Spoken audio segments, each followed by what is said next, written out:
Monsieur Merlan, bonjour. Oui, bonjour. On va se tutoyer parce qu'on se connaît un petit peu.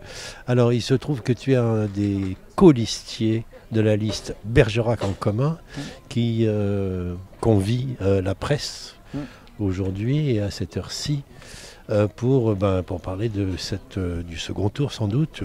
On verra bien de quoi il parle. Oui, je pense qu'on va parler de ça. Donc ce second tour un peu inattendu, un peu reporté, ça s'est bien passé? Ah, ça y est, il est déjà passé? Non, ça va bien se passer. Alors, le gros souci, c'est qu'aujourd'hui, on ne sait pas encore ce qu'on a le droit de faire. Non, je veux dire, le fait que ce second tour a été reporté a été pas trop mal vécu par Bergerac. Non, pas spécialement, non. Ça a laissé un peu plus de temps. Mais bizarrement, on a à la fois ça laisse plus de temps, et à la fois on est dans le flou artistique le plus total, car on ne sait absolument pas, au jour d'aujourd'hui, ce qu'on a le droit de faire. Tu veux dire au point de vue des gestes barrières et tout ça pour... Au niveau des tracts, est-ce qu'on a le droit de boiter? Les réunions publiques, est-ce qu'elles vont être libérées avant le 28? Voilà, il y a tout ça qui coince. Mais du coup, vous avez peut-être commencé à pallier cet inconvénient ou... Oui, déjà, puisqu'on ne peut pas donner des tracts de main à la main, on s'est déguisé en tracts. Voilà, on a fait des tracts géants et on a été sur le marché samedi dernier. Apparemment, ça a été... on se demande même si c'est pas mieux vu que donner un tract à la main. Voilà. Alors l'autre question aussi à laquelle je pensais à propos de ce retardement du second tour, c'est les changements entre les deux tours. C'est-à-dire, est-ce que vous avez été intéressé par les résultats du premier tour? Je rappelle que vous êtes arrivé 3e, si je ne m'abuse, à Bergerac. Donc 4 listes sont restées en lice et la vôtre est intouchée, d'ailleurs, comme celle de M. Robert Dubois, je crois. Et celle de M. Priolo. Par contre, une 4e liste a été changée. Il n'en a pas été question pour vous d'utiliser ce délai pour changer quoi que ce soit à votre... Non, mais dès le départ, c'était clair. Hein. Ça va être depuis février que c'est clair. On en a discuté et pour nous, c'était clair. On a même imaginé si M. Dubois était suffisamment en tête et pouvait prendre la mairie de Bergerac au 2e tour, est-ce qu'il ne fallait pas faire une union républicaine pour éviter que M. Dubois prenne la mairie. Donc on a été même jusque-là. Et c'est pas le cas, tu penses? Non, je pense pas, non. Je pense parce qu'il est arrivé après vous Oui. Alors on a un gros souci pour analyser le premier tour, c'est l'abstention. C'est-à-dire qu'en fait on peut rien utiliser comme base, et c'est même pas nous qui le disons, c'est les professionnels des statistiques qui disent que cette élection-là, on ne peut rien en faire, on ne peut pas l'analyser par rapport aux autres élections. Elle va servir de base si un jour on se retrouve dans la même circonstance. Mais voilà, donc on est arrivé 3e, on peut pas trop dire. Que tu parles de Front républicain, alors il y a effectivement cette affaire, mais si je me place dans la peau d'un électeur bergeracois, j'aurais pu me dire aussi, voilà, moi je souhaiterais qu'il y ait au moins une clarification, une liste de droite, une liste de gauche. Si on laisse de côté la liste du Front National, qui ne s'appelle plus Front National, le Rassemblement National, pourquoi pas une liste, deux listes au lieu de 3? Oui, alors pour nous, il est clair qu'il n'y a une seule liste de gauche. Il y a une liste qui louche à droite énormément, et il y a une liste de droite et il y a une liste... Celle de gauche, c'est la vôtre, c'est ça? Celle de gauche, c'est la nôtre, oui. Je crois que d'ailleurs, la fusion qu'a fait M. Rué, elle éclaircit le fait qu'il a vraiment un strabisme très fort sur la droite. Oui. Donc voilà, donc à partir du moment où on est à la fois... Il y a aussi un strabisme vert, si j'ai bien compris. Écoutez, la conférence de presse... Oui, on va peut-être en savoir plus. On va en savoir plus à la conférence de presse, puisqu'on est là justement pour éclaircir la notion de vert entre nous et M. Rué. Donc voilà. Mais sinon, je vois il a fait une interview style 7 sur 7 sur fond noir. Hein. Il manquait plus qu'Anne Sinclair. Et en fait... c'est le professionnel qui parle. Bien sûr, parce que j'ai participé à des 7 sur 7, donc ça m'a rappelé ma jeunesse. On voit bien qu'il essaye de se défaire de l'étiquette LRM, Macron, et ça lui colle à la peau, quoi. Donc il a vraiment du mal. Et puis bon, il y avait quand même le MEDEF, donc tout ça, Enfin, je veux dire, il n'y a pas eu de moment où vous auriez pu causer entre vous pour tripoter un peu les listes et partager le... il a cherché, mais on n'a pas donné suite. Pour nous, c'était clair et net. Voilà. Je crois qu'il a cherché un peu partout, sauf M. Dubois, enfin, j'espère. Mais pour nous, c'était clair. Bon, alors on va pas te demander d'être Madame Soleil, mais qu'est-ce que tu souhaites pour le second tour, au fond? À part la victoire, évidemment, de Bergerac en commun. Alors c'est quelqu'un de gauche qui vous dit ce que j'ai appris de quelqu'un de droite, M. Chirac. Ouais. Quand on mène une élection, c'est pour la gagner. D'accord.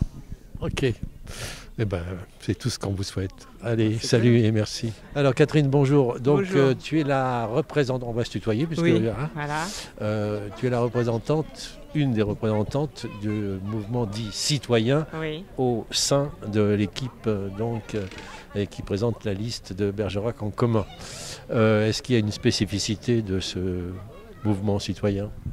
Pas spécifiquement, parce qu'on ne sait pas confédérer en mouvement de citoyens. On est des citoyens qui avons choisi d'accompagner cette aventure parce que en tant que citoyen, j'avais des valeurs, j'en avais assez de râler par rapport à ce qui n'allait pas, en disant il faut y aller, il faut faire quelque chose. Ça veut dire quand même que donc vous avez du coup, quand on accepte quelque chose, on refuse d'autre chose. Vous avez refusé l'étiquette France Insoumise ou Vert ou... Oui, j'ai pas refusé, mais j'y étais pas. Donc je voyais pas pourquoi j'allais me mettre dans une étiquette. Je pensais que c'était plus intéressant d'être libre. J'aime bien être libre. Alors, est-ce qu'on peut résumer tes attentes avec cette liste ? Les attentes, c'est ce travail qu'on a mené depuis le début, de la collaboration collective, des décisions collectives, de la construction collective. Et ce qui est intéressant, c'est que très souvent, on ne sait plus qui et où et appartient à qui. Et c'est plutôt des individus qui défendent des mêmes valeurs d'humanité, de solidarité pour gérer une ville et pour que les choses changent aussi, déjà au niveau local, parce qu'on est surtout pour quelque chose de local. Ah, les affaires reprennent pour les avions aussi. Voilà. Oui, merci. Mais alors, bon, c'est bien beau, ces grands mots, humanité, solidarité, etc. Ah, il y a encore un avion qui va passer. Mais c'est des avions de guerre. Oui. On essaye de se sortir de tout ça.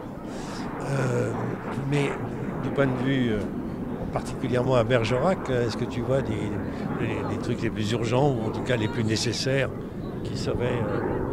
Les choses les plus urgentes ou les plus nécessaires qui seraient à faire pour Bergerac? Pour Bergerac, alors moi, ma spécificité, c'est que je suis formatrice d'enseignants et donc je connais très très bien l'école et il me semble intéressant de faire beaucoup de choses sur l'école, sur Bergerac, pour les écoles maternelles, les écoles primaires, dans d'une ville où le public n'est pas toujours très favorisé, pour faire que ces enfants puissent imaginer pouvoir construire d'autres choses que la continuité quelquefois de leur famille, d'essayer de trouver du travail et enfin plein de choses au niveau de la culture. Enfin, j'aimerais que la culture se développe. Enfin, c'est important, il n'y a pas suffisamment de culture pour tout le monde, pour tous, et donc c'est ce point-là qui me semble... Mais il y a un projet particulier, parce que je suppose que les autres listes seraient d'accord avec toi là-dessus. Je pense que l'école, la culture, ils ne vont pas dire qu'ils sont contre, hein, je ne pense pas. Donc est-ce qu'il y a un projet particulier qui te tiendrait à cœur? Oui, ce qui me tiendrait à cœur, c'est une nouvelle médiathèque. Et alors ça, c'est vraiment quelque chose de premier, je dirais, quelque part, où on aurait une médiathèque qui serait ouverte à tous, aussi bien un senior, comme je disais, qui viendrait lire son journal tous les jours, que des personnes qui viendraient travailler sur un pôle numérique informatique avec des aides, que des parents qui viendraient raconter des histoires à leurs petits-enfants, que des lycéens ou des collégiens fassent leur exposé. Un lieu pour tous, un lieu de mixité, un lieu... il semble bien que les autres listes n'aient pas ce genre, ça n'a pas expressément dit cette priorité. Non, on en parle de loin, mais pas avec la force qu'on attend et la mixité d'activités qu'on aimerait pouvoir y mettre dans un beau lieu. Ça manque, mais profondément à Bergerac, une belle médiathèque. Ça, c'est vraiment le point fondamental. Juste un dernier point, est-ce que l'abstention au premier tour, évidemment, a été pas mal assez grande, Qu'est-ce que tu penses de l'abstention? Est-ce que tu espères pour le second tour que ça va s'arranger? J'aimerais bien. Enfin, bon, évidemment, on se bagarre pour ce deuxième tour. La plus grande bagarre, c'est que les gens aillent voter. Je crois que c'est la première des choses qu'il faut que les gens fassent. Il faut que tout le monde arrête d'avoir peur. Je crois qu'on a mis beaucoup les gens dans la peur, dans la crainte. Là, il n'y a plus vraiment lieu de l'être et il faut que les gens aillent voter. Ça, c'est vraiment important. Merci. Je ne sais pas à quelle heure il est, on va lui laisser quand même 5 minutes, le pauvre démocrate.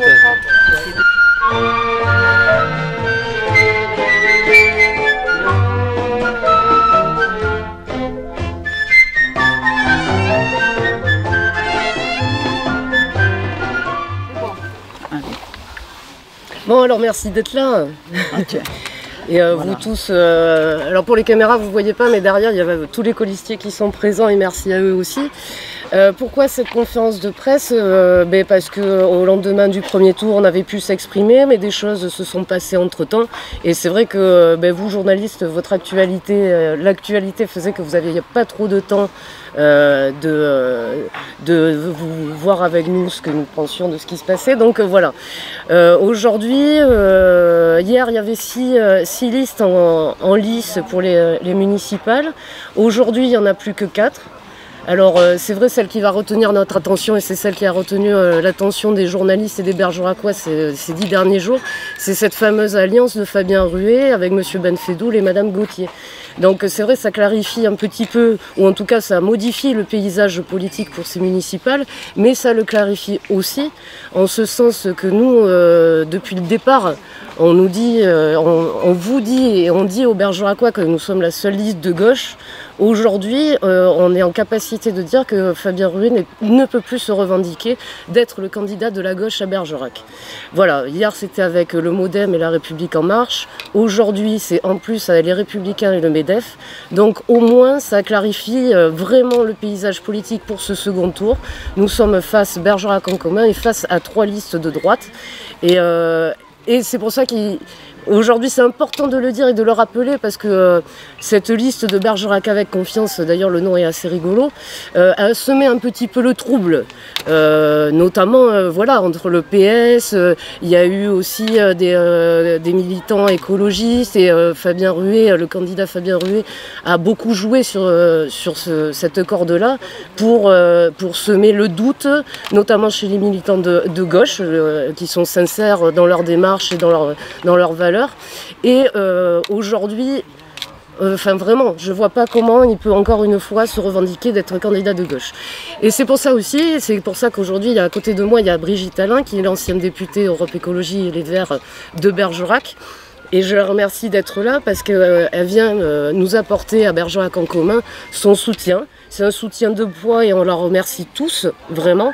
Et son soutien, justement, avec tout ce que je viens de vous dire, il clarifie aussi ces choses-là. Parce que c'est vrai, il y a eu un problème en interne au début avec Europe Écologie, elle vous en parlera mieux que moi. Maintenant, c'est clair, c'est net. Voilà, je te laisse la parole. Bonjour, bonjour à tous. Oui, donc j'ai effectivement pris la décision de soutenir cette liste Bergerac en commun parce que, alors c'est vrai que j'avais pris un petit peu de distance avec la politique, d'abord parce que pour raison familiale, et puis pas mal d'engagements associatifs qui font qu'à un moment donné on ne peut pas être partout. Mais là c'est vrai qu'on a eu une période de réflexion importante, on va dire. Et quand j'ai vu tout ce qui se passait au niveau national, mais aussi au niveau local, je me suis dit, et puis aussi les sollicitations que j'ai pu avoir ici ou là, d'un certain nombre d'entre vous d'ailleurs, je me suis dit que il était important finalement de revenir vers les choses importantes, vers la politique, qu'on aura besoin d'être tous là, dans cette reprise, qu'on appelle le déconfinement, mais je crois qu'il va y avoir des tensions importantes, des difficultés importantes au niveau social, mais aussi je le crains pour l'écologie, c'est-à-dire que si on ne prend pas les choses en main, au lieu que ce nouveau départ soit plutôt favorable à remettre les choses en cause, notre façon de fonctionner, ça pourrait être pire. Donc je crois qu'on aura besoin d'être tous là. Puis j'ai regardé le paysage politique, ce qui était en train de se passer. Alors aujourd'hui, les Bergeracois vont avoir le choix entre 4 listes. Bon, l'extrême droite, dont on sait ce qu'elle est, sans équivoque. Un parti qui est raciste, un parti qui n'est pas solidaire, un parti qui est pour la fermeture à tous les niveaux. Il y a un candidat conservateur. Donc si on veut que rien ne change, on vote pour les conservateurs. Et je crois que beaucoup de monde ont envie que les choses changent. Puis il y a une liste génétiquement modifiée. Alors, vous savez, je me suis toujours battue contre les OGM, moi. Et alors, moi, j'ai pas confiance quand un apprenti sorcier vous fait croire qu'on pourrait marier la carpe, le lapin, le renard et le loup. Chacun a le droit de vivre, hein. Mais de là à penser que tout ça peut faire un projet pour la ville de Bergerac, ça me paraît surprenant. Et il y a Bergerac en commun. Et Bergerac en commun, c'est une liste qui, dès le départ, s'est construite sur un projet solidaire, sur un projet écologiste, et qui s'est maintenue pour le deuxième tour dans la forme initiale, unie et solidaire. Et là, je me dis oui, là, avec cette liste-là, Bergerac en commun, alors là, on peut avoir confiance. Voilà la raison de mon engagement auprès de la liste Bergerac en confiance. En commun. Ah non, pas en confiance. Bon. Non, Bergerac en confiance. Mais pour moi, la confiance, c'est pour Bergerac en commun. C'est pas Bergerac en confiance, voilà. Clairement, voilà. Et je l'ai dit, on ne peut pas faire confiance à une liste génétiquement modifiée, effectivement. Merci Brigitte. En tout cas, il va y avoir des déçus, bien sûr, parce qu'il y a une forme de trahison vis-à-vis des électeurs. Je pense bien sûr les électeurs de Fabien Ruet au premier tour, mais je pense aussi aux électeurs d'Hélène Gauthier et à ceux de M. Benfedoul qui doivent se sentir méprisés ou trahis, et à eux tous, qui sont aujourd'hui qui doivent se sentir outrés, et en particulier les militants socialistes, c'est à eux qu'on fait tous appel, qui sont vraiment engagés dans leurs valeurs et sincères dans leurs valeurs de gauche. Aujourd'hui, je les appelle à voter clairement pour nous le 28 juin. Et c'est avec grand plaisir qu'on les accueillera, parce qu'on continue aussi notre campagne dans un contexte bien sûr particulier, suite à la pandémie, le confinement, mais nos rencontres avec les Bergeracois, elles se multiplient, elles continuent, elles sont là. Bon, ça sera sans meeting, mais c'est pas très grave, parce que les Bergeracois, nous, on est au contact et sur le terrain en permanence. Voilà, c'est ce qu'on avait à dire, vraiment. Maintenant, si vous avez des questions, et je n'en doute pas, n'hésitez pas. Pourquoi autant de communiqués après la fusion des listes de Fabien Ruet avec Adi Benfedoul et Hélène Gauthier? On a reçu un communiqué de Bergerac en commun, puis 3 jours après Génération S, puis Lionel Frel, puis alors là dernièrement il y a 2 jours c'était la France Insoumise qui s'y mettait, une semaine après que tout ça soit déroulé, que tout ça soit dans le journal, et 2 jours avant que vous fassiez une conférence de presse. On peut imaginer que ça témoigne même de tension au sein de votre groupe, on peut avoir cette impression. Alors non, pas du tout. Alors Bergerac en commun, on a réagi rapidement avec toute la mesure que c'était, parce que se réunir, pendant longtemps, c'était pas en présentiel. On a travaillé sur ce communiqué ensemble en visio. Après, chaque entité a voulu répondre aussi à cette alliance-là, à cette fusion, et c'est normal. Je pense que France Insoumise, le Parti communiste, Europe Écologie Les Verts, Génération ont leur sentiment sur cette alliance contre nature. Et voilà. Vous disiez tous la même chose. Oui, mais après, on sait le comment... Le premier avec tous les coups de tampon, le deuxième juste élevé, puis le troisième juste LFI, on sait comment puis le quatrième Génération. Les partis politiques aussi, on a besoin... voilà. Non, il n'y a pas... il faut surtout pas que vous sentiez qu'il y ait des tensions entre nous, parce que bien au contraire. Est-ce qu'on aurait pu imaginer que sans les membres En Marche de Fabien Rué, vous auriez pu discuter avec lui d'une éventuelle fusion? C'est-à-dire que, alors, les discussions, il y a eu des discussions il y a plus d'1 an et demi de ça, hein, je crois, avec nos entités. Je me souviens, Brigitte était là d'ailleurs. De suite, on a su que La République En Marche était avec Fabien Rué. Et ça, c'était une fin de non-recevoir. C'est pas possible. Et s'il les enlève pour le second tour? Ah ben s'il les enlève, alors Fabien Rué a communiqué là-dessus. Il a envoyé 2 émissaires nous rencontrer. Oui, et dans la démarche, c'était de dire, alors c'est des histoires de place où c'est des vieilles tambouilles politiciennes, je te donne ça et je te prends ça. Et dans ces échanges-là, bon, on enlève quelques candidats à La République En Marche, on en laisse 2. Enfin voilà, c'est exactement ces pratiques politiques que les gens ne veulent plus et qui discréditent la politique en général. Et ça, c'est pas possible. Nous, on ne peut pas adhérer à ça, et notamment vis-à-vis des électeurs qui, durant des mois, ont mis la patte au programme qu'on présente à tous les bergeracois aujourd'hui. C'est de la trahison, ça serait les mépriser, ça serait mettre à la trappe, parce que à travers ces alliances aussi, c'est des engagements qu'on met à la trappe. Monsieur Benfedoul est pour les caméras, Fabien Rué ne l'est pas. Comment on fait? C'est quoi? Qu'est-ce qu'on met de côté? Qu'est-ce qu'on conserve? La 2x2 de la RN 21, il y en a un qui est pour, l'autre qui... Quoi? Qu'est-ce qu'on garde?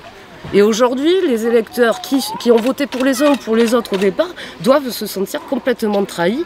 Et oui, et ça c'est scandaleux, c'est exactement ce que nous ne voulons pas en politique. Comment vous voyez la position d'Hélène Lehmann, deuxième sur la liste en tant qu'ancienne élue Europe Écologie Les Verts, qui fait elle partie du groupe? C'est son choix, elle a gardé ce choix dès le début. Bon, elle l'assume. Elle a quitté Europe Écologie Les Verts. Bon, ben, elle est partie sur un autre projet politique. Suspendu, si j'ai bien compris. Elle a le droit. Ils ne sont pas exclus. J'ai cru comprendre. Mais aujourd'hui, elle vient d'adhérer à un autre parti. Donc, avec Fabien Rué, je ne sais même pas comment il s'appelle. Une espèce de groupuscule là. Voilà. Le Parti Socialiste, ouais. Un truc, vous savez. Non, c'est GRS, c'est ça. Voilà, donc bon, c'est son droit. Voilà, nous on n'a pas à discuter là-dessus. Vous avez plus de local, vous avez plus votre ancien local. Maintenant, désormais, ça va être le Hareng Rouge, le point de... Oui, c'est une association culturelle qui... Et alors voilà, mais qui est quand même très proche du Parti communiste, c'est dans les mêmes locaux, tout ça. Est-ce que ça veut dire que c'est le Parti communiste qui reprend un peu la main sur tout ça? Pas du tout, pas du tout. C'est surtout que... Non, mais le confinement et la pandémie a fait que, voilà, on ne peut plus recevoir des gens ou dans une mesure très restreinte. On trouvait dommage de passer un loyer. Bêtement sur un local, une vitrine. Alors effectivement c'est vrai, nous le Parti communiste a une vitrine à côté, on va s'en servir et on prendra rendez-vous avec les gens qui veulent nous rencontrer. On est quand même toujours dans cette pandémie et les gestes barrières à respecter, quoi.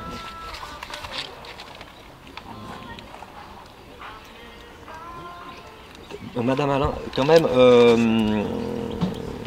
en janvier, vous aviez assisté aux assises de la citoyenneté, je crois que ça s'appelait comme ça, de Fabien Rué. Un écologiste avait râlé dans le journal, du coup vous aviez réagi, vous aviez expliqué qu'il y avait 2 listes à gauche et que vous ne prendriez pas parti dans cette élection, vous aviez même envoyé un communiqué. Finalement, ce qui vous décide, c'est juste les fusions Benfedoul, Rué, Gauthier? Non, c'est pas juste ça. Je l'ai dit tout à l'heure, j'avais expliqué à ce moment-là qu'effectivement, je prenais un petit peu de recul par rapport à la politique. Je suis assez engagée dans pas mal d'associations et je dirais qu'y compris pour m'organiser aujourd'hui, pour venir à cette conférence de presse, c'était pas évident. Quelques problèmes familiaux aussi qui font que bon, on n'a pas toujours la disponibilité. C'est aussi pour ça que je ne me suis pas engagée. Mais je crois qu'on vient de vivre une période qui est grave. On a détruit l'école. Moi je dis on a détruit l'école. Je trouve que c'est très grave quand le gouvernement ne prend pas ses responsabilités par rapport à l'école. On dit aux enfants qu'ils peuvent faire ce qu'ils veulent, enfin aux enfants, aux parents, aux familles. Donc pour un certain nombre d'enfants un peu plus grands, c'est j'y vais ou j'y vais pas. Quelquefois, c'est les élus qui ont dû prendre les responsabilités que l'État refuse de prendre. Enfin, pour moi, ça, c'est quelque chose de grave. J'étais hier soir au conseil d'administration du collège Eugène Leroy, je suis au conseil d'administration, quand j'ai entendu finalement tout ce qu'on a demandé, enfin, comment ça se passe en vrai, quoi. Quand les professeurs témoignent, quand les élèves, les représentants des élèves témoignent de comment ça se passe, je trouve ça insupportable. Quand j'entends à la télévision que des entreprises embauchent un enseignant maintenant pour une dizaine d'élèves, on est en train de privatiser l'école, qu'est-ce qu'on est en train de faire? Alors là, je me dis, quand on a eu des responsabilités politiques, on ne peut pas laisser passer des choses comme ça. Donc, oui, ça m'a amené à revoir cette position et à me dire, non, on peut faire des choses.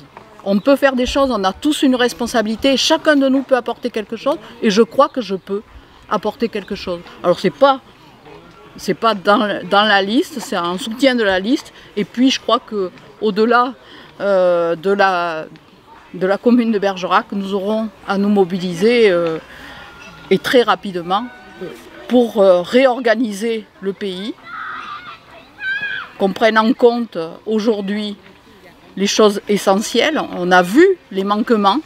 Je m'étais fortement engagée pendant mon mandat pour la relocalisation alimentaire. J'avoue très humblement que je ne m'étais pas rendu compte à quel point, au niveau de la santé, on était autant dépendant d'autres pays. Je le dis clairement, et franchement là, c'est quand même grave. Donc si on n'est pas capable aujourd'hui de réorganiser politiquement notre pays par rapport aux enjeux du réchauffement climatique, je crois que c'est le moment, de la relocalisation, il ne s'agit pas de fermer nos frontières, loin de là. Mais je crois que ça devrait nous donner à réfléchir. Donc, retour en politique, d'où mon engagement. Que bientôt des élections, ça y est. On n'y est pas là, on d'accord. Ça va arriver très vite l'année prochaine en plus, très vite. Bien sûr. Même c'est dans la tête de beaucoup de gens là déjà qui font de la politique, c'est les départementales notamment et les régionales, les deux. Voilà. Les régionales. Donc, et ça, oui, vous imaginez déjà, vous projetez là-dedans? On en discutera au sein du parti, je pense qu'on aura besoin de tout le monde.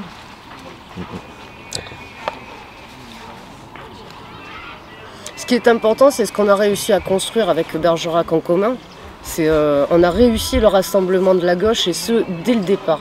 Et des écologistes. Oui, je mets Europe Écologie Les Verts, mais pour moi c'est une évidence. Oui. Tu vois, voilà, pour ça que...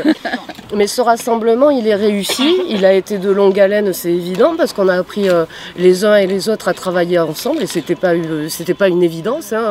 On connaît le paysage politique de ces des décennies précédentes. Voilà, et on a réussi à faire ça. Je crois que les prochaines élections, c'est comme ça qu'il faudra penser, et pas des alliances opportunistes, électoralistes, voilà, qui n'intéressent plus personne. Il faut qu'on retravaille ensemble pour bâtir des vrais projets et faire du commun. Et notre nom, encore une fois, Bergerac en commun, il n'est pas fait par hasard. On a mis tout notre commun dans le pot, et en espérant qu'il soit le plus sincère et le plus humble possible pour qu'on puisse anticiper le monde de demain et le construire surtout. Au-delà de ça, quand dans votre liste, enfin, ce que porte votre liste, quand je vois ce qui est proposé par rapport à l'alimentation, par rapport au transport, par rapport à l'urbanisation, c'est pensé de manière raisonnable par rapport à la réalité d'aujourd'hui. Et quand je vois aujourd'hui qu'on est en train de presque dire il ne faut plus prendre les transports en commun, non.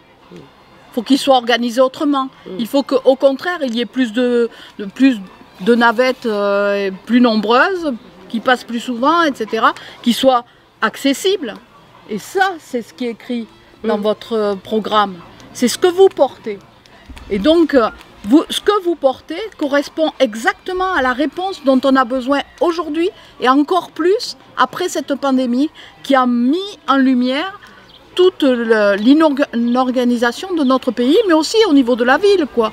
Enfin, moi, je suis assez sidérée de voir que pendant 15 jours, 3 semaines, aucun service qu'il soit, aucun service des collectivités locales, que ce soit la mairie, que ce soit le département.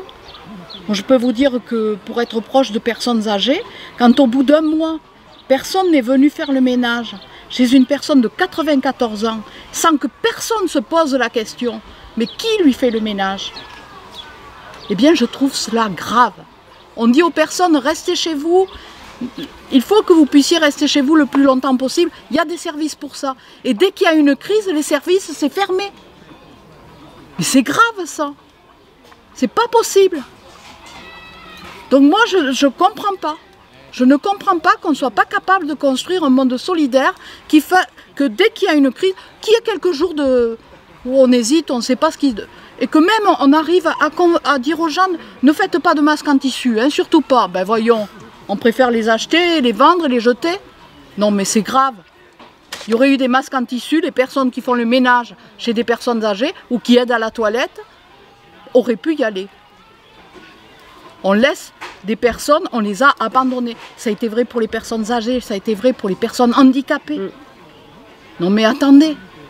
Alors, les personnes handicapées, ceux qui sont suivis par une institution, là ça s'est bien passé. Mais il faut savoir qu'il y a des personnes handicapées qui vivent chez elles seules. Comment ont-elles fait? Qui s'en est soucié? Je trouve ça grave.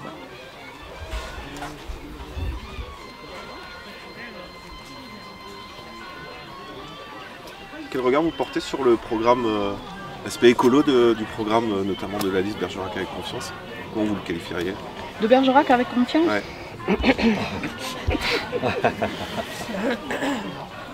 Mais déjà, moi, par exemple, quand on parle des transports, ou demander à ce que les parkings en ville soient gratuits, tout le temps. Je dis, on est à côté de la plaque. Non, c'est les transports qui doivent être gratuits. Mais ce n'est pas les parkings. On ne va pas faire venir plus de voitures dans la ville. Au contraire, par contre, il faut que les transports publics soient gratuits, soient multipliés pour que plus de gens puissent venir en ville, mais sans polluer. Je trouve dommage, par exemple, que le samedi matin, on a eu des jours où il n'y a pas de voiture dans la rue. C'est super. Je ne pense pas que les commerçants s'en plaignent. Quelques-uns s'en plaignent, c'est toujours pareil. Hein. On ne fait jamais le bonheur de tout le monde à la fois. Mais la vraie vie dans la ville, c'est quand on peut circuler à vélo, à pied, etc. Donc voilà, il y a des incohérences. C'est tout et le contraire de tout. Et alors aujourd'hui, je ne sais pas quel est son programme, puisqu'il a bien fallu qu'il fasse quelques concessions à la liste de Ben Fedoul et de Madame Gauthier. Donc je ne sais plus, je ne sais pas. Donc c'est pour ça. La confiance, c'est la liste Bergerac en commun. Bergerac en confiance, ça n'existe pas. C'est la méfiance, effectivement. Parce que c'est quoi cette liste? C'est quel programme qu'ils ont? C'est celui de Ruet, c'est celui de Ben Fedoul, c'est celui de Mme Gauthier, celui de Delpont? Je ne sais pas, moi. Je ne sais pas. Votre programme reste le même à la lettre? Ça reste inchangé, c'est les mêmes colistiers, les mêmes personnes bien sûr. Et le programme, encore une fois, il n'y a pas une virgule qui est changée parce qu'il a été co-construit avec les Bergeracois. Ça aurait été malhonnête. Et puis il s'avère, c'est ce que disait Brigitte aussi, avec la pandémie qui vient d'arriver, il est plus que jamais d'actualité. Oui. Mais vraiment. Il y a déjà les réponses dedans. Vraiment. Oui. Et j'invite tous les Bergeracois et Bergeracoises à le lire, vraiment à le relire sur notre site Facebook et notre site internet. Avec grand plaisir, vous venir discuter avec nous. Parce que vraiment, on est dans le vrai, quoi. Et en toute humilité, hein, bien sûr. Mais non, mais effectivement, la relocalisation, c'est avant tout des emplois au niveau local, c'est vivre autrement, c'est dépenser moins en déplacement, voilà quoi, ça a beaucoup plus de sens.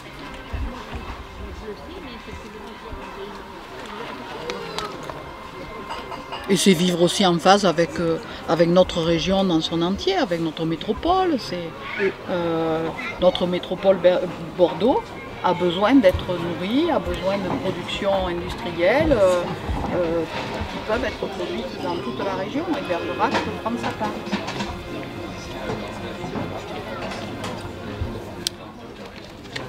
Vous êtes bon?